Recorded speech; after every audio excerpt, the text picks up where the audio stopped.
This is the plaintiff, Damian Marine. He says he was driving his wife to work and out of nowhere, wham, bam, the defendant rear-ended him.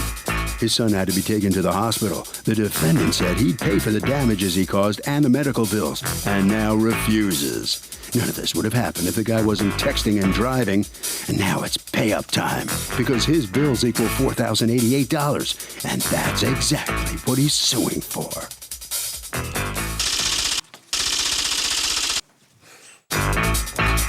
These are the defendants, Frank Engelzos and Dion Saris. Frank says his employee Dion was driving his car, and he inadvertently tapped the plaintiff's bumper. The guy's had 2 other accidents in the car. There was previous damage. Now the fool thinks he can sue him for all his repairs today? Come on, buddy. Get real. They're accused of causing a rear-ender.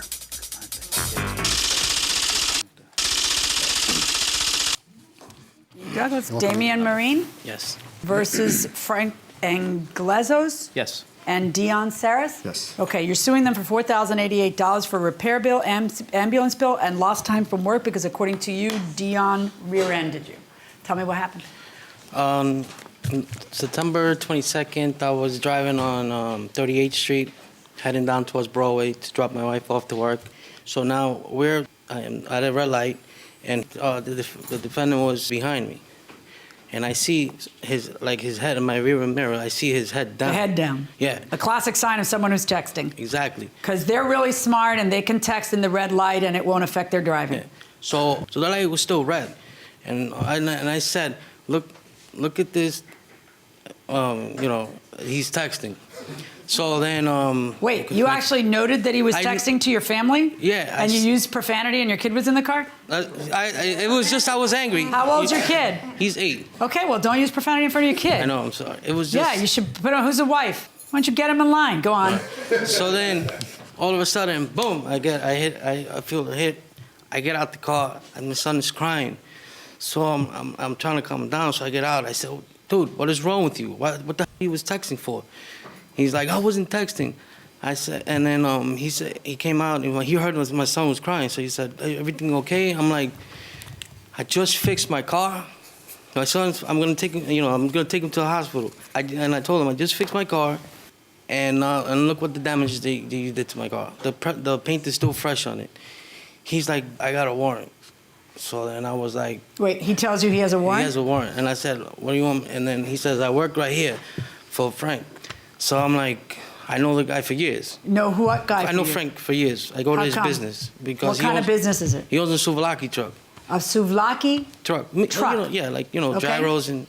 Yeah, I got it. For years, Now I don't even go there no more because of the situation. I feel a little awkward. So I got to send somebody to go buy it for me. So you got to send somebody to buy it? Yeah, It's that good? The souvlaki is that good? It is. Okay. Good. So, I mean, I got to send somebody So over what? there. So you let the guy with a warrant slide because Yeah, it was so- your souvlaki truck? So then, Gotcha. it's just I knew him for years. So I was like, he explained the situation.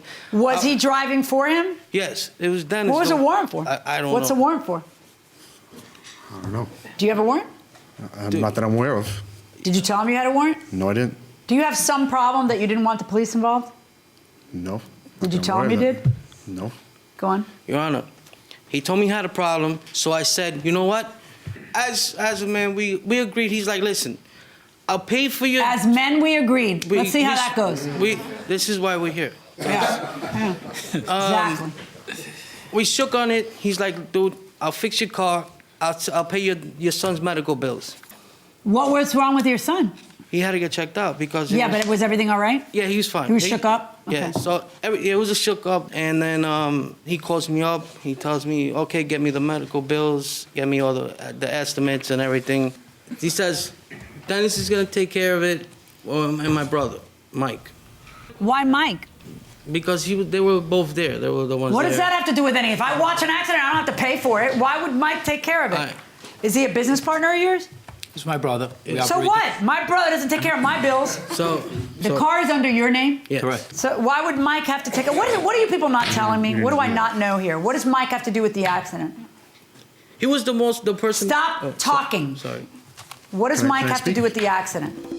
We agreed to see a mechanic. So you mean he was going to administratively, not that he paid for it, but that he would arrange to have it looked at? Correct. Right. To get an estimate. Did you hit the of it. guy? I tapped him. Like, in other words, you were trying to move him along with your nose of your car? Why would you No. end up hitting him? Did you see him or didn't you? I seen him. Dude, you can't possibly be surprised that I'm asking you this, no, right? That's what I'm trying Because you keep hesitating. I just need you to tell me the truth. How did you end up hitting him? If your eyes are up and you're paying attention and you've seen that the light is green, you know there was a car in front of you, so how did you hit him? Because he moved, so I moved along. But then he stopped, short. And I ended up tapping him. Your Honor, So let me just, no, it's not your turn yet. Okay, I'm sorry. still not done Sorry. skewering Sorry. Dion. All right, Dion. So you hit him because he stops short. Okay, which is kind of interesting because nowhere in Frank's statement does Frank say that. Did he ever say to you that the guy stopped short? No, he did not. No. It's the first time you hear this garbage, right? Because that's kind of the feeling I've got, that he's making it up as he goes along. So let's start from the premise that you agree that the accident is your employee's fault. And why was he driving your car? Was it during the course of the employment? Yes. Okay. All right. So now it's my understanding. Did you ever see the damage? On our car? No, There's not damage. on your car, on his car. On his car, yes. You did see Yes. it. All right. Can I see the pictures? Mm-hmm. And what did you think when you saw the damage to his car? I thought that the extent of the damage was not our fault. Why? Why? Because if you're waiting at a light, how fast can you take off? I don't know. It depends on how big a mistake you make. So, you know, let me see the pictures of the damage to your car. I mean, basically, it's a crack in the bumper of the Accord. What was the damage to your car? There was no damage. Yeah, what do you drive? Minivan. What is this a picture of? That's the support with it was a center hit, and he pushed in the frame. You know where the trunk Yeah, locks? but what is the staining here? What is that, rust? That's probably some like thing from the manufacturer. But do you see it's bent The manufacturer doesn't send off a car looking like that. I wonder what that is. Okay. Now, you end up taking your car to what auto? Show me the estimates for your car. in? Yeah, He tells you that he this took is the it. repair bill. That he took it to get repaired, or that he took it to get an estimate? Repaired. All right, you didn't like that because you felt like you should have a chance to have your guys look at it? Isn't that fair? I think it's fair, but you don't get to choose who repairs it. You know that. Absolutely. Right. Show me what he emailed you. So what's your defense? Let me ask you, Frank. Okay, our defense is that we asked Damien for an estimate. He sends my brother an estimate. First, he sends page 2 and 3, which I'm giving to the Okay. officer here. And then we requested page 1. We got page 1, and we noticed that the date on page 1 was 9/23 of 2013. Yeah. Well, then what's suspicious? This estimate's September 23rd. But if you look, it says August 7th Oh, It was a you previous just handed me accident. something that says September 23rd, was the date of the estimate.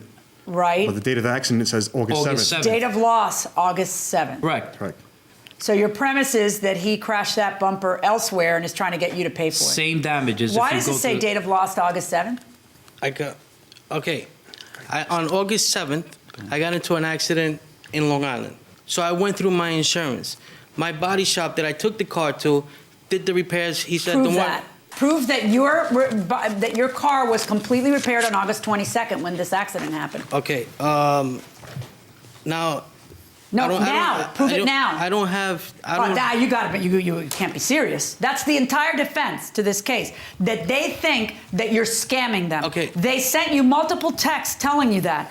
Did you ever call the repair shop? Yes, we did. What'd they tell you? I want to know According- if they repaired the car before August 22nd when the accident happened. That's the question you asked them. No, they did not. That's what you're saying. So That he's they driving told you, around. stop and wait, Yes. listen. So they told you we had not repaired the car before August 22nd. Correct. Okay, you best be able to prove to me that that's not true because Okay. that's pretty serious. All right. So what I need from you is the following. I need something from your mechanic, because he's your mechanic, that proves that you had the repair already done on August 22nd. Okay, Your Honor. The shop is no longer in business, and I haven't. That's very unfortunate for you. And then also, I'm having some legal issues with him because of the August 7th accident. Because it was in August 7th. The car was repaired. Or My, you. my insurance company So- paid it. Then prove that. That's so easy. Perfect. I Now show me proof from your insurance company, because now it doesn't matter if the shop closed. Now all you have to do is show me that your insurance company paid for the repair. Yeah. Okay, so can we take a recess so I can call him and have him fax over? Yes. Court is in recess. All rise. So the defendant says that the plaintiff stopped short in the intersection. That's why you rear-ended him. Is that a defense? Absolutely not. I feel like you have to be aware of everything that's happening around you. Being aware, absolutely. What more do you have to be than aware? Plaintiff, in terms of distance. We have to be kind of far back, and I think either way you're going to lose the fight because you're not going to. Well, the far back is the point, right? You can't be a tailgater. There you go. And a tailgater means you need to know that somebody could do something stupid in front of you. Exactly. Exactly. Going inside the courtroom. Okay. How many accidents did you have? Okay. I had one in March, one in August, and then the one in September 22nd. You folks texted each other a bit. Correct. Can I see your phone for the text? What you've been able to show me is that your insurance company gave you a payout. That doesn't tell me you paid the guy. In fact, that you have problems with the guy, which is what you say, tells me there's a reason to have problems, which means the work was done and didn't get paid. The critical issue for me is, was the work done after the August 7th accident? Yes. And was it done before August 22nd? We're going to do this once more. You're going to start from the beginning and get to the end, and you're not going to bounce around, and it's not going to get better as you go along. August 7th, you have a car accident. Someone rear-ends you. Yes. Do you get that car fixed, and if so, on what date? It was around September 8th. All right. So you get the car fixed on September 8th. Yes. How did you pay for that car to be fixed? My insurance company paid. You're telling me that your insurance company sent the check directly to the body shop? Yes. I never personally, Geico sends it directly to the body shop. So what's the body shop mad at you for? I'm going to get to that. He wanted me to give him more money. For what? For the damages for August 7th. But why? He said I owe him $1,000. Why? Why? You heard me. I don't know. Don't make me guess. No, I'm going to guess. Porque donde tú vayas, yo fui, me senté, me tomé una soda y regresé. Yeah. Which is, where you're going already went, sat down, had a soda, and returned. So he wanted you to give him money on the slide because he overinflated it for the insurance and felt that you were making money and wanted a little piece? We all know the answer. Okay. Okay. So is that right? Yeah. All right. So let's discuss a few things. I don't know that in my 14 years on the People's Court, I've ever seen a case this convoluted. And the problem is that when you tell me that the body shop that closed, that repaired your car, never gave you the car back, then I don't understand how your car could have been repaired and hit by him.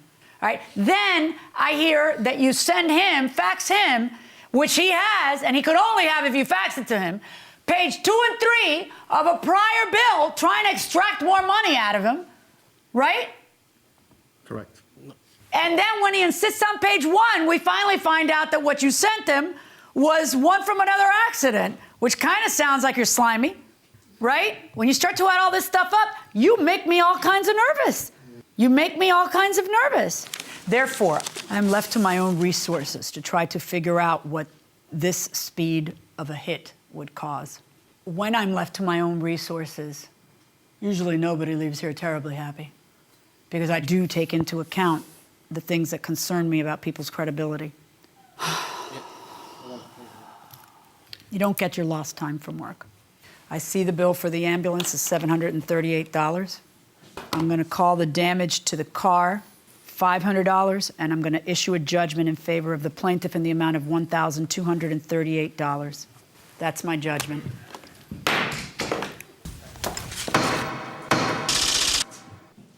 And so with that, the defendant comes out of the courtroom on the losing end of this case. What do you make of this whole thing? Well, from the beginning, we offered to give him $500 in good faith because we did actually hit his car. Yeah. But the extent of the damage that he's claiming that we made was a little too much. So this is why we winded up here. And I'm happy that $500 is being given to him. And at the same time, he's happy. We're happy. I get to keep my customer, and that's it.